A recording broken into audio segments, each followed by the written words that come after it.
Late summer in the garden is a season of fullness and of slow surrender. The air is warm. Today is September 1st, and we've reached nearly 100 degrees Fahrenheit. The soil is dry. The light feels golden but heavy. Some plants are still thriving. Many have faded.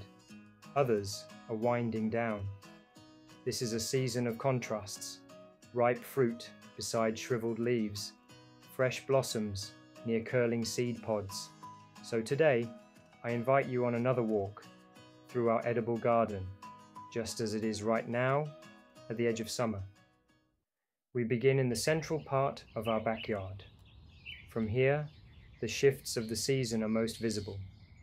Gone are the squash that once occupied the center of the garden beds, the tomatoes that once stood beside them, the cucumbers that climbed so eagerly, and the nasturtiums and ground covers that softened the soil.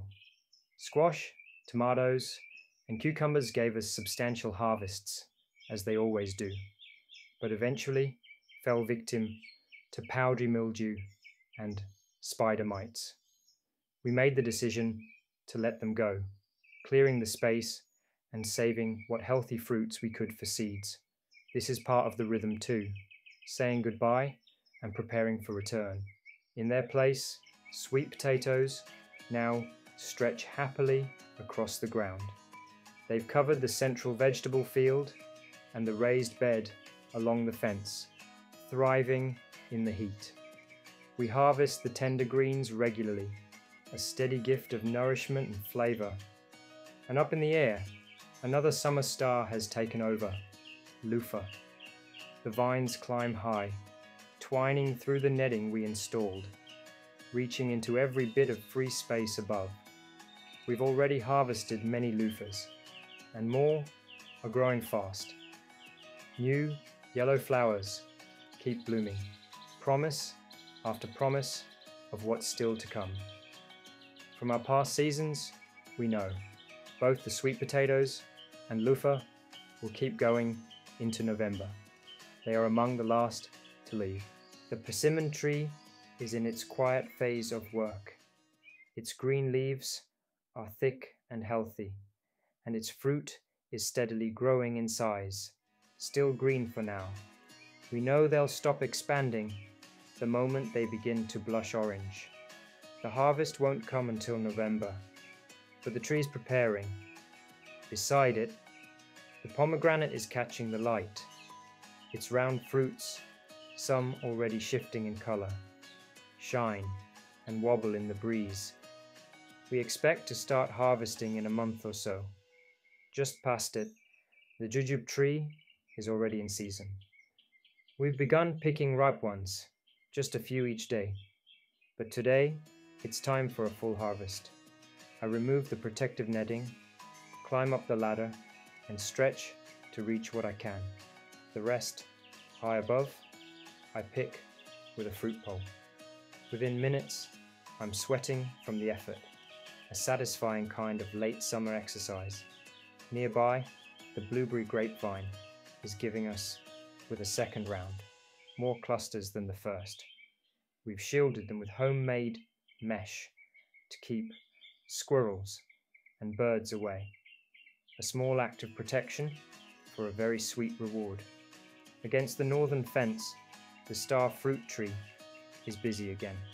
Tiny pink flowers and tiny five-pointed fruits appear side by side.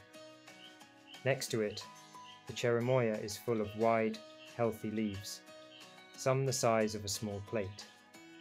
A few fruits have formed, fewer than we hoped, but there are still flowers. Maybe more will set.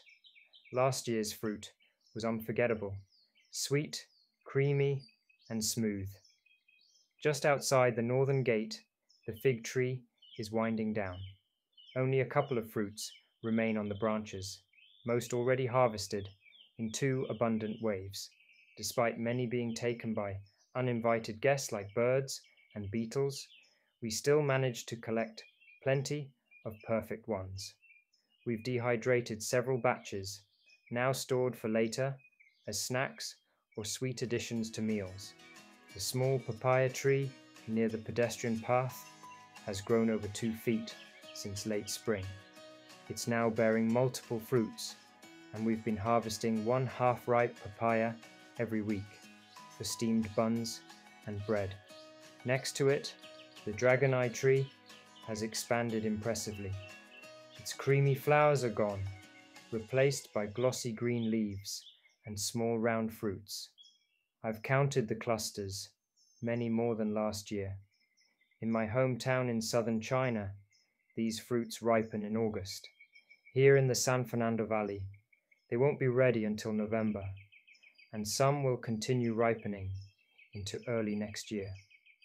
We hope to have them for Lunar New Year. The apple tree is another one to watch. It's bowed under the weight of nearly 100 green fruits, its most productive year yet. If it follows its past rhythm, they'll ripen around December. We're already dreaming of apple dishes for winter.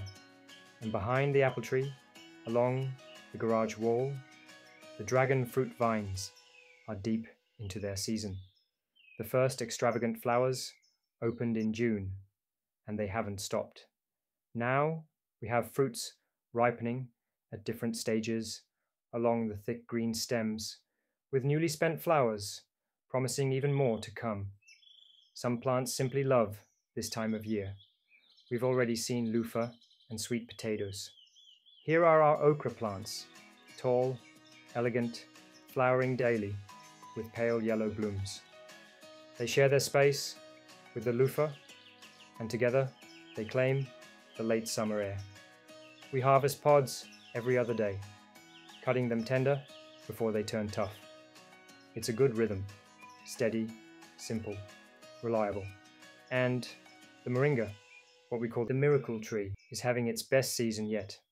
We've been harvesting the leaves, flowers, and long seed pods, also known as moringa beans, non-stop. But no matter how much we harvest, we can't seem to keep up. It just keeps giving. Out front, the goji berry bushes by the pergola are producing again. We've already enjoyed loads of berries, some still frozen in our freezer, and now a second round is forming. They too suffer from powdery mildew and spider mites. I attend to them as necessary, though I'm not sure which side will win. Behind them, 2 golden sun tomato plants continue to climb high over the pergola. Their main season has passed, but we let them stay. They're still growing, and we're curious how long they'll last. Many of our herbs are thriving. Lemongrass, propagated in spring, is well rooted now. Its long, slender leaves lend grace to the sides of the garden. We often harvest them for warm teas or soups, and sometimes for hot baths together with lavender. Those lavender cuttings we propagated earlier this year are growing steadily. The Thai basil is full and fragrant. We've added rosemary here and there. It's quiet, but settling in. The star jasmines have finished their blooms and are now thickening their stems for next year. I've pruned them down to keep them in shape. The Arabian jasmines are still flowering. The small white blossoms are a joy to see and smell. By the deck, our 2 gardenias have mostly finished blooming, though I noticed a few new flowers just yesterday.